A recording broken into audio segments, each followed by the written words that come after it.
তো আমি ছাদে উঠে একদম অবাক হয়ে গেলাম। আজকে আমি ছাদে উঠে 7 ভাই চম্পার দেখা পেয়ে গেলাম। সিরিয়াসলি আমার তো বিশ্বাসই হচ্ছে না 7 ভাই চম্পা আমারই ছাদ বাগানে। চলো তোমাদেরকেও দেখাই। এই দেখো, ফার্স্টেই দেখাচ্ছি আমি সানফ্লাওয়ার।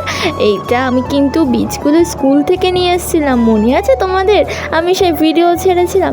আর এই দেখো, এইটা আমার গাছের নতুন অতিথি, আমার ছাদ বাগানের নতুন অতিথি। এই ফুলটা আমার ছাদে আগেও হয়েছিল, দেখি শুকিয়ে গেছে, আবার নতুন একটা হয়েছে। আর পত্তলিকা তো এখানে রাজকীয় অবস্থা দেখি। তারপর দেখি কসমস গাছটাও দেখো কত বড় হয়ে গেছে। আমি বুঝতে পারছি না এটা কি শীতকালে ফুল দেবে না গরমকালে, আমি বুঝতে পারছি না এটা কিসে দেবে। আর এইটা দেখো নতুন ফুল হয়েছে আমার ছাদ বাগানে। তোমরা যদি নাম জেনে থাকো কমেন্টে কিন্তু জানিও। আমার তো খুবই ভালো লেগেছে ফুলগুলো, সব কটাই খুব সুন্দর। আর কটা ফুল দেখালাম গুনো তো তোমরা। আর এই দেখো আরেকটা ফুল, এই ফুলটার নাম আমি ঠিক জানি না, কিন্তু এই ফুলের দেখি বীজ হয়েছে। তোমরা যদি কেউ নিতে চাও তাহলে আমাকে কমেন্টে জানিও, আমি অবশ্যই তোমাদের দেওয়ার চেষ্টা করব। এই দেখো কত সুন্দর সুন্দর আমার ফুল হয়েছে, ছোটো ছোটো ফুল হয়েছে ঠিকই, কিন্তু আমার খুবই প্রিয় ফুলগুলো।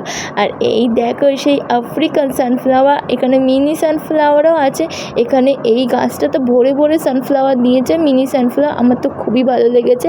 আর এখানে দেখি আরেকটা জিনিস, যে স্ট্যান্ডিং লিফ হয়েছে আমার পদ্ম ফুল গাছে।